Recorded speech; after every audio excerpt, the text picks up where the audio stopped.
Liz, put it away, put it away. We're on, look, we're on. Plug it in, plug it in.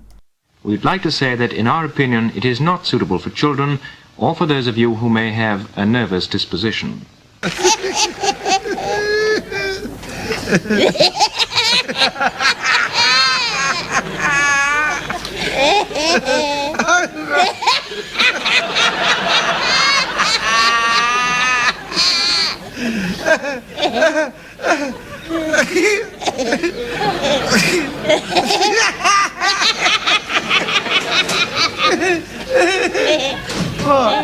What is it? What?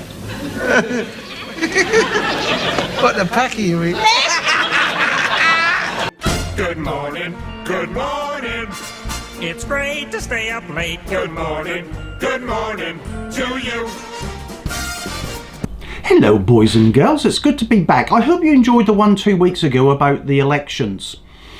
Yes, it's warming up. So what we're going to do this week, we're going to have a look at the actual Conservative Party, because I'm actually going to have a look at Nigel Farage and the Reform Party as well. More how they spin him, because I've been seeing a lot of real nasty stuff about him on Facebook lately from some of my actual mates. Can you believe it or not? I'm going to do a spin on how they're spinning him, but I'm going to spin me if you look at how I grew up, where I grew up, the things that happened, and all the other stuff around me, to make me look like some neo-Nazi fucking arsehole, alright? How the media can spin things, and then like how people will just say, fucking hell, look at that, I'm gonna share that, what a fucking cunt.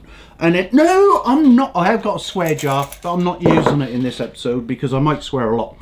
Now, you get what I'm saying? So I'm gonna do a little piece on me, because I'm going to show you a piece on Nigel Farage and what they're making him out to be. Right, anyway, Liz, shall we get, oh, it's cold in here, shall we get going? Cue titles. I hope it's not that John Craven newsround music again. Goonies, never say die. Cue.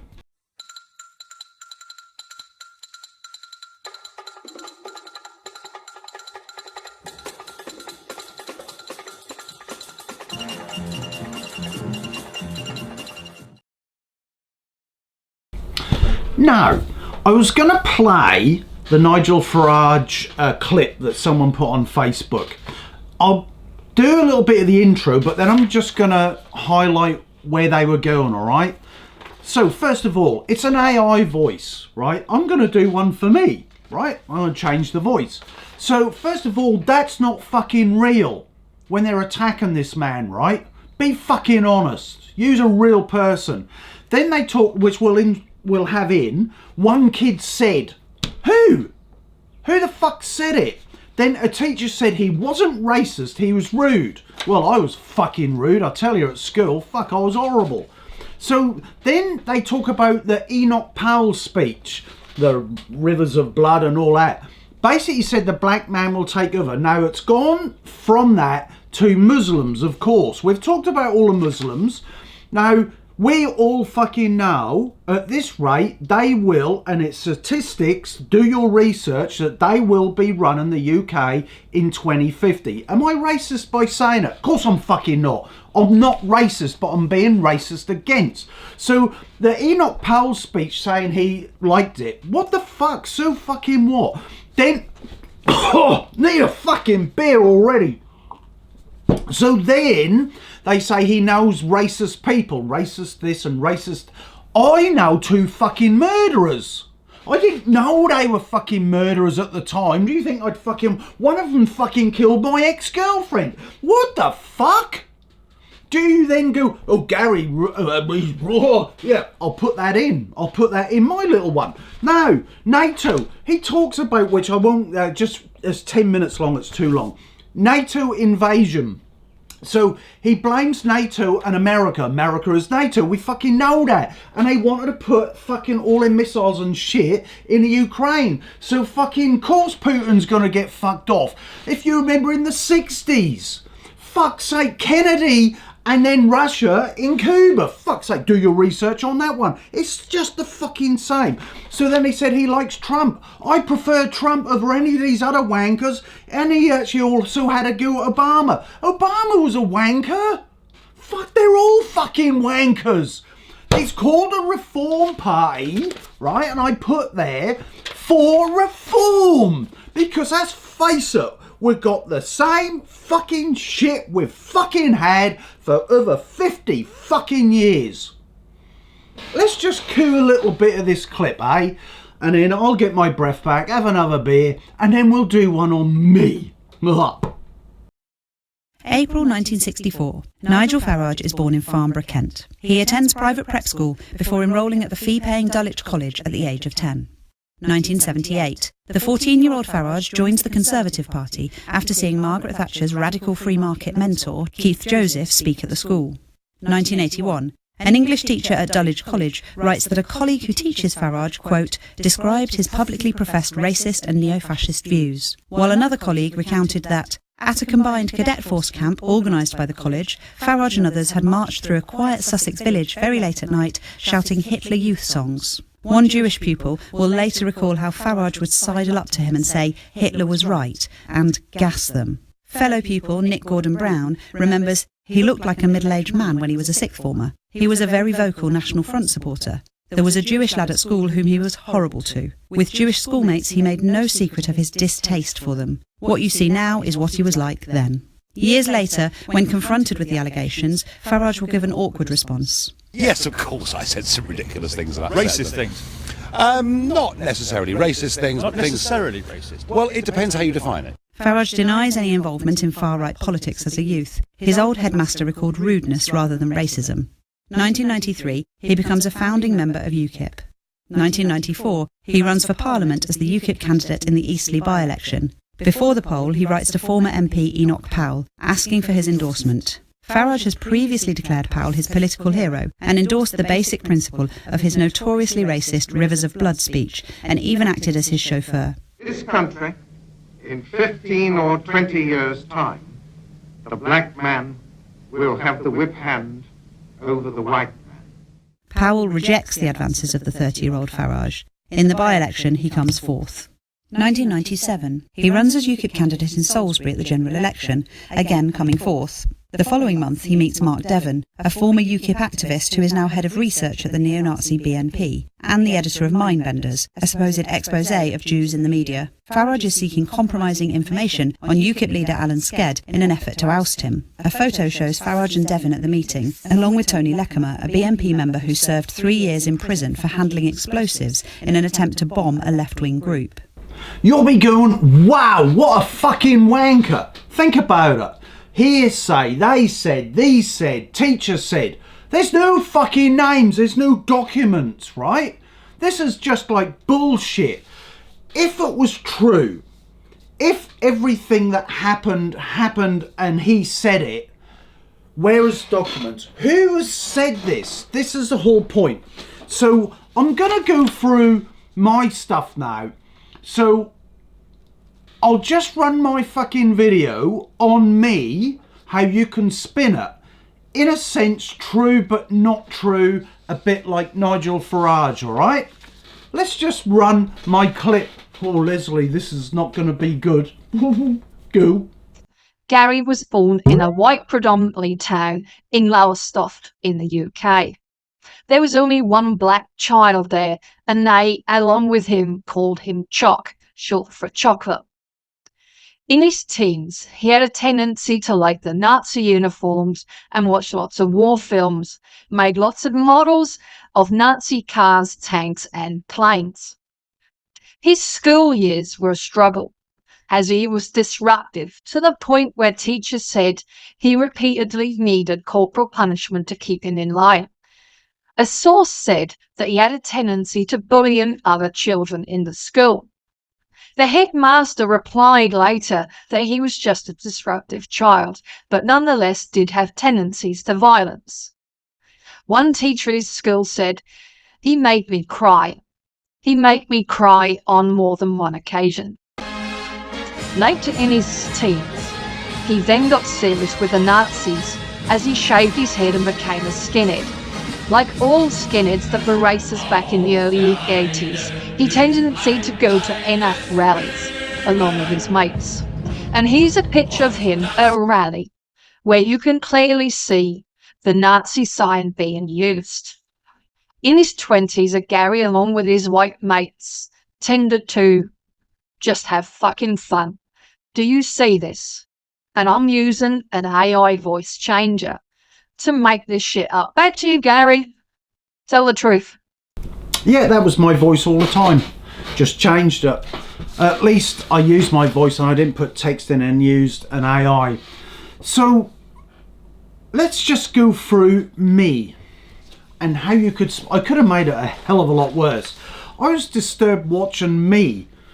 And it ain't me, but it is me. So let's start. Born in a white town. So you put the word white in, which I can do in anything. White town. Of course.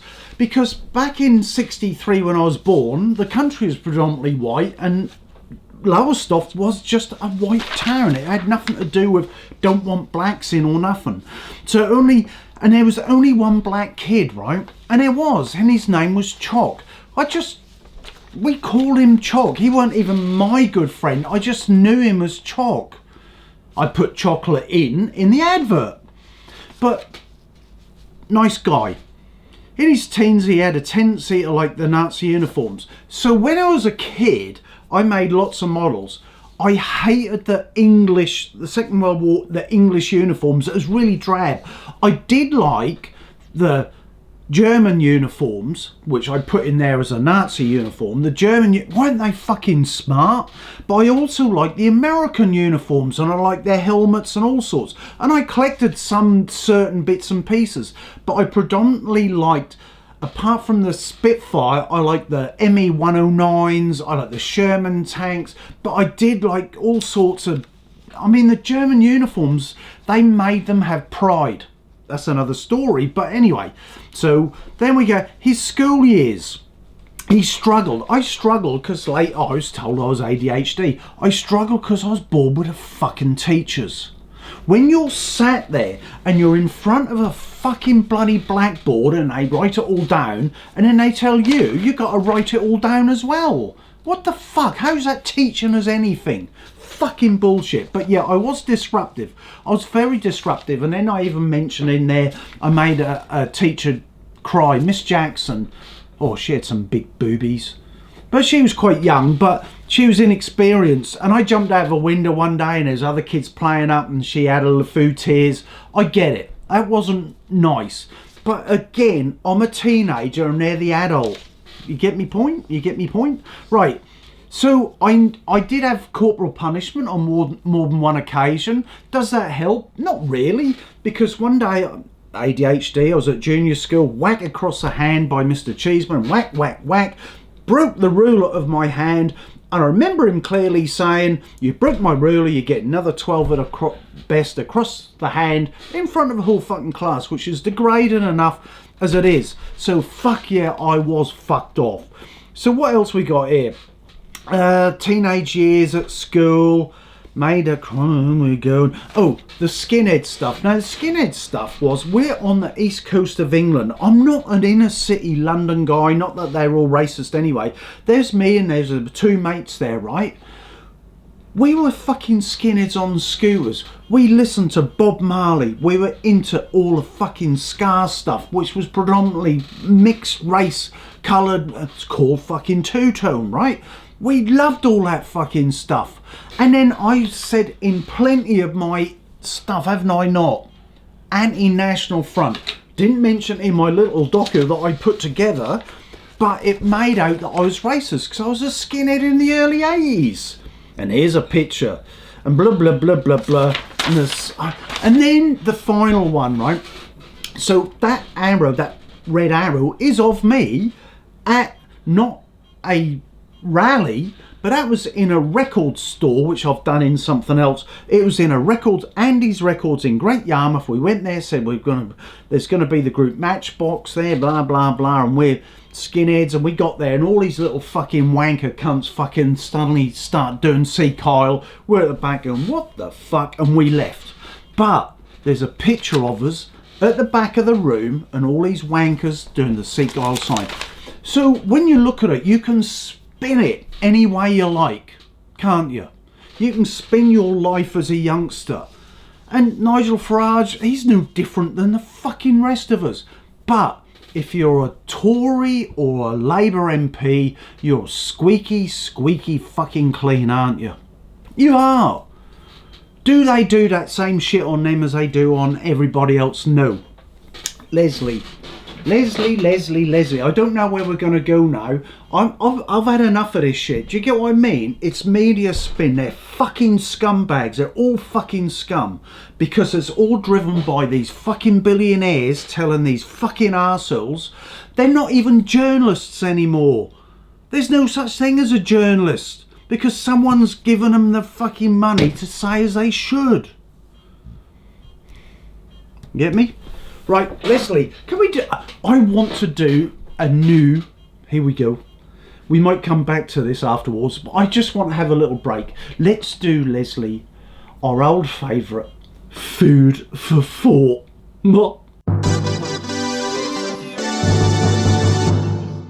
It's my bar of chocolates, give it to me now. Here we go again. Oh, this is heavy heart. I'm gonna do a recap, right, for you new listeners. So, in the UK Research Society charity, where the actual CEO's on £500,000 fucking quid a year, not much of a charity, boasts on their website that every other person in the UK is going to get cancer in their lifetime. No looking at how to prevent it, right?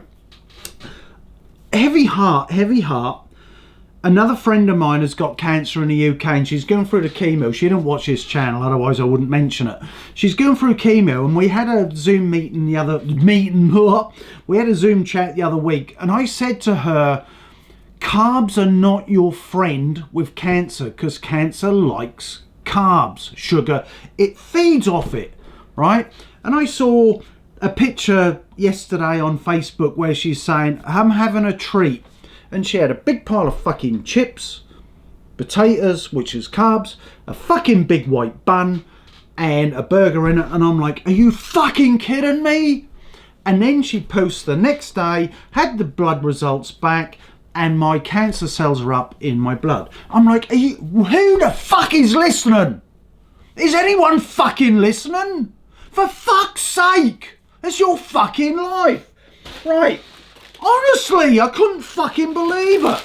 So this, calm down gang, I know, but it's just so fucking annoying that no one takes charge of their own fucking health. They leave it with a fucking doctor who ain't got a fucking clue. They'll just go, what pill? Come on, folks. They're feeding us all this fucking shit that's fucking making us cancerous and making us fucking ill. People are fucking living, but people are fucking dying from it. So, my son gave me a loaf of bread and I thought I'd keep a piece back. This is only 2 weeks old, so this is not from a supermarket, this is from a bakery. And I was shocked 10 minutes ago before I started this, I actually opened it. It is literally a pot. There's no additives, you know what? The fucking stuff's breeding all this fucking stuff, which is good, because it means stuff can live in it. Then I took stuff out of my house. This is over a period of time. We normally do the graphics, but look at the top. That's the fucking list. That's my son coming round and having a fucking toastie from a petrol station. There's about 40 fucking ingredients in it. I'm not even wasting my time by adding graphics. This is just stuff collected over the last few weeks. Lime, chili, fucking cashew, Mother Nature. Who the fucking cunt? What fuck? Mother Nature, you wouldn't believe the amount of fucking ingredients in that. How far do I have to go? That fucking Pringles. For fuck's sake. This just goes on and fucking... This is out of my cupboards. I don't eat most of that shit. I had that. Right? Before it was moly, of course. But you're fucking kidding me. This shit is killing us. If it ain't killing us, it's fucking in our food so they can then give us a fucking pill to keep us alive. I don't get it. I don't get why people aren't fucking listening that this fucking shit is fucking shit. You're gambling for fucking cancer. You're gambling for arthritis, fucking Alzheimer's, fucking diabetes. It's all in that shit or stuck in the floor. Les, I'm done. I'm done. Nice cider. Cider, right? Cider. It is carbs, but it's alcohol. It's fermented shit. But it's still shit. It's fermented crap. I know. I'm not a purist. I don't fucking live a pure life. But the shit I stuck on the floor is shit. There's a compromise.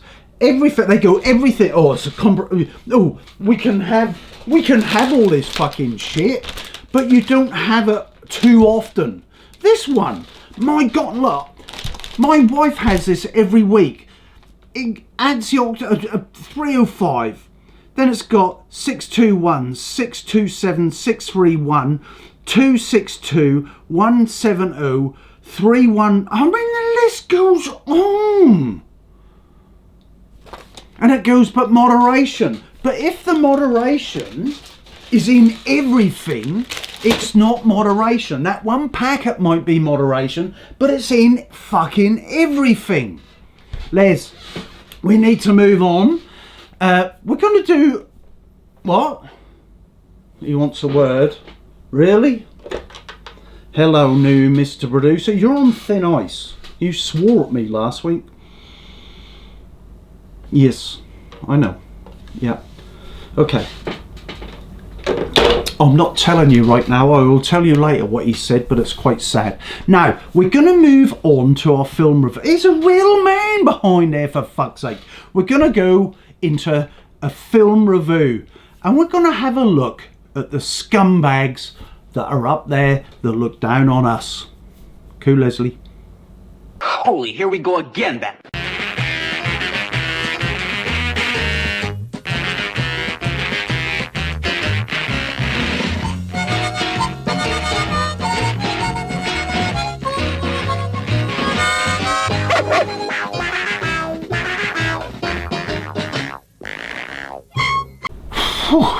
Les, I'm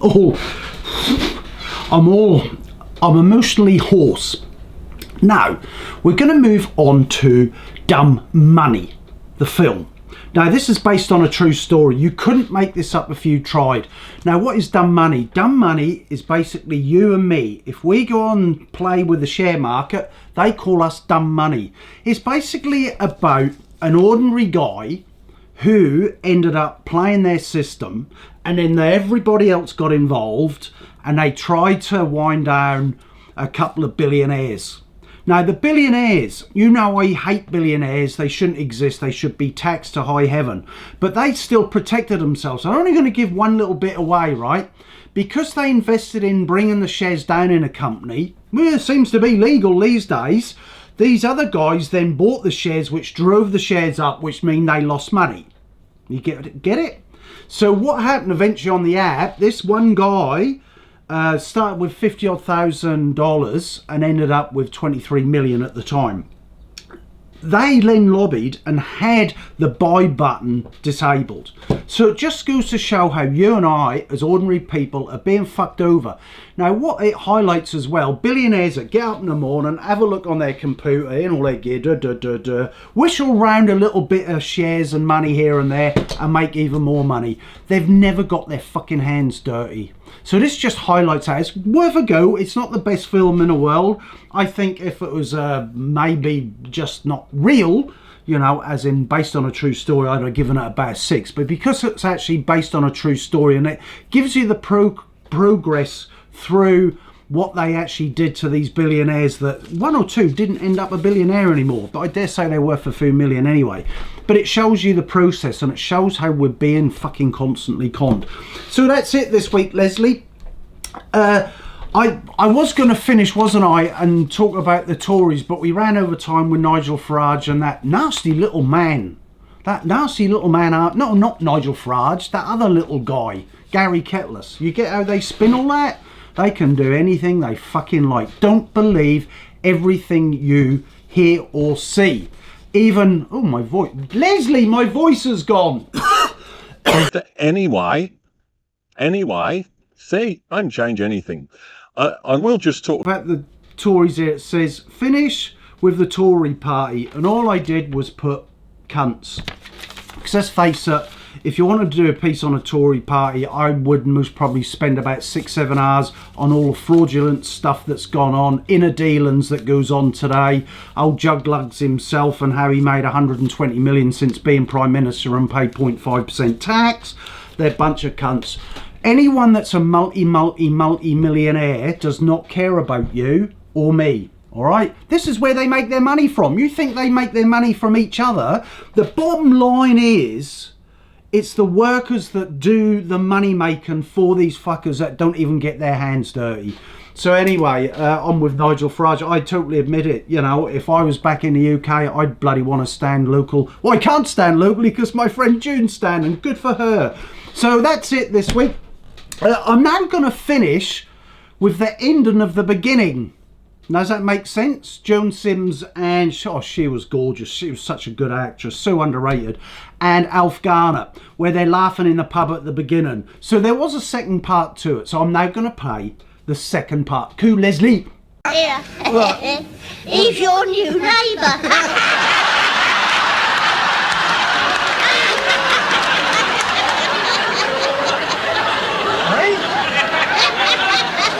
Well, that's it for another week, folks. Don't let the bastards grind you down, and I'll see you soon. Ta-dahs! Don't forget to share and bloody subscribe, for God's sake. Leslie.